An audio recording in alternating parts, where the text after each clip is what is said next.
Het wie het best nog wel een aardige simmerdag met flink wat zinnen en een noffelijke simmertemperatuur. Ja, dan is dat beter als juster, want juster wie het toch eerst nog buiig en Juwet wie het noffelijk. En dan de wind, die wie net al te sterk.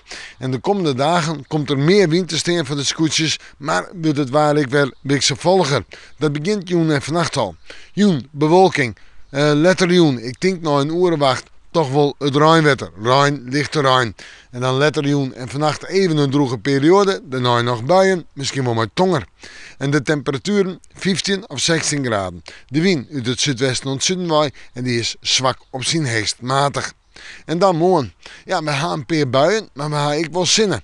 En de temperaturen morgen, ik denk dat we uitkomen zomaar bij de 20, 21 graden. Ik mag er wel bij zeggen dat de zinnen het zwier had en dat die zinnen er uit en terug gezeven is, vooral in het waardgebied.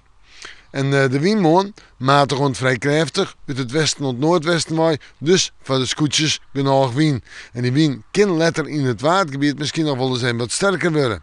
En dan zetten we terug naar het vooruitzicht. Tongens, je vreet en sneeuwen.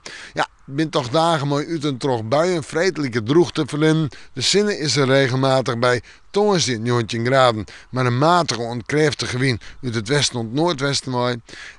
Vreed zijn 20 graden, sneeuwen ik zijn 20 graden en die dagen ik wel een wind uit westelijke richtingen die matig en vrij krachtig, soms krachtig wijs zijn. Nou, voor de scootjes genoeg wind, misschien soms wel wat te volle en we moeten morgen maar weer even in het waarschuwen.